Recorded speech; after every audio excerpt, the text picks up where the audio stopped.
Друзья, я рад приветствовать вас на канале Ренат Строит. А тем, кто видит меня впервые, добро пожаловать.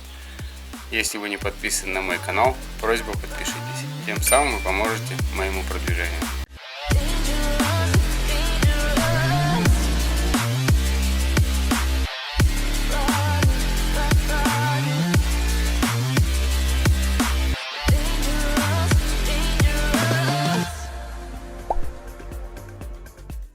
Друзья, как вы могли уже догадаться, история с крышей на этом не закончилась.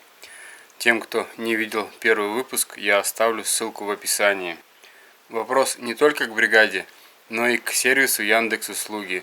Ну, давайте обо всем по порядку. Как вы помните, в прошлом выпуске я рассказывал, что бригада в назначенное время не явилась на объект для обсуждения их работы, их косяков. После осмотра крыши я выявил несколько грубых нарушений, так сказать, косяков, и снял об этом видео. Как просили ребята, снял видео и отправили видео им. На следующий день ребята просто-напросто приехали втихую, забрали свой инструмент и написали, что вопрос с финансами будет решен удаленно.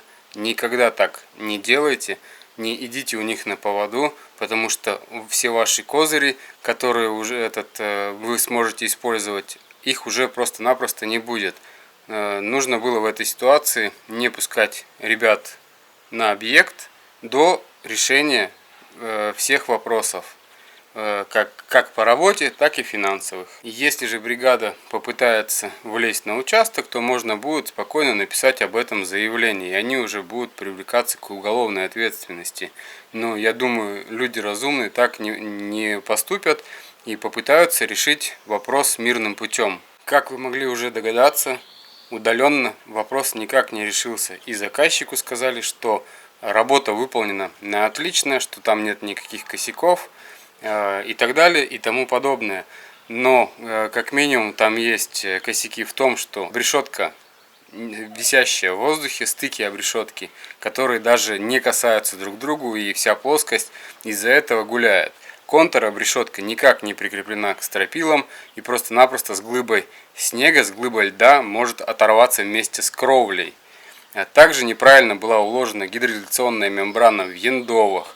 Но на все на это, к сожалению, ребята говорят, что работа у них сделана на отлично. Я сам лично был вынужден ехать на объект и переделывать всю эту работу, чтобы во время дождей не затопило дом. Мы говорим об определенном человеке, страницу которого на Яндекс.Услугах вы сейчас наблюдаете.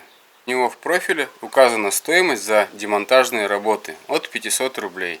Давайте немножечко даже добавим на демонтаж, поставим рублей 800, так как можно придумать всякую сложность. Там угол наклона крыши, и был использован рубероид под кровлей.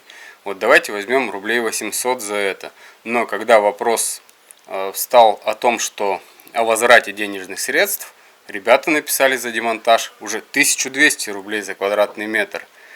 Но когда объявляли стоимость 1800 рублей за демонтаж и монтаж новой кровли, получается, несложно посчитать, что получается за новую кровлю они устанавливают стоимость в 600 рублей. Это все нужно заново сделать. Гидроизоляционные мембраны, обрешетка, сама кровля, все планки, ендовные, коньковые. Вот, и он на это ставит 600 рублей. Демонтажные работы они оценивают дороже, чем сборку. Но, видимо, явно сами понимая, что демонтаж у них удается лучше, чем сам монтаж. Демонтаж у них выходит качественнее, чем монтаж крыши. Да, я говнюк.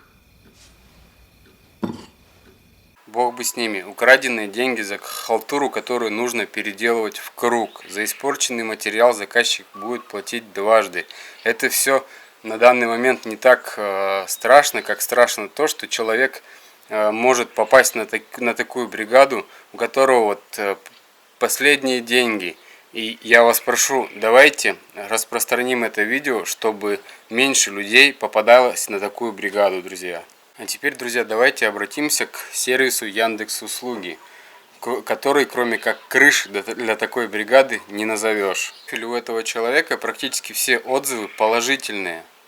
кроме одного, который без доказательств легко опровергнуть. Что же может видеть обычный человек в этом профиле? Да, бригада, которая выполняет свою работу вроде бы с одной стороны качественно, все правильно и нужно, но это не так, друзья.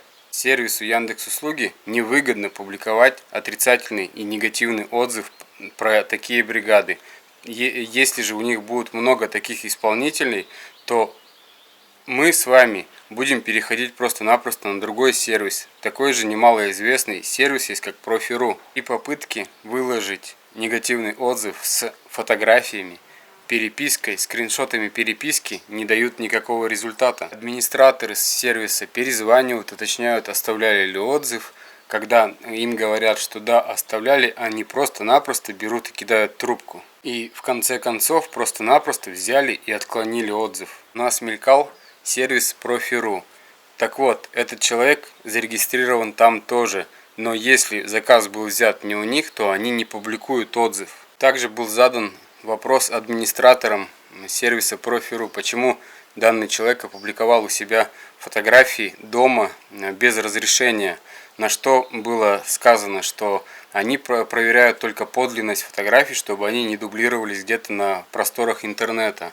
Если уже заказчик имеет претензии в том, что опубликована фотография, отправляют написать куда-то там на какую-то почту, куда-то позвонить, но это все не кончается никаким результатом и просто-напросто никто не перезванивает и не отписывается.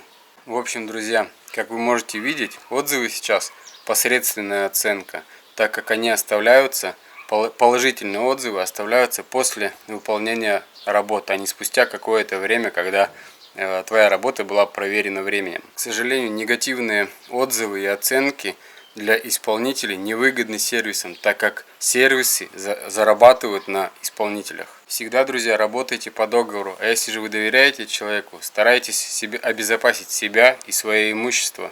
Всегда просите расписать полный перечень услуг и чтобы везде стояла своя цифра, какая площадь, какая стоимость, чтобы потом можно было просто-напросто легко в этом всем разобраться. Всегда просите расписать полную стоимость и перечень услуг и никогда не давайте больших авансов. Тогда вы сможете обезопасить как минимум себя. Меня зовут Ренат, вы были на канале Ренат Строит. Хочу пожелать вам всего самого наилучшего. Берегите свои нервы, свои сбережения, крыши над головой, крепких домов. Если же вы хотите узнавать все самыми первыми, подписывайтесь на мой инстаграм. До новых встреч в новых выпусках, друзья. Пока-пока.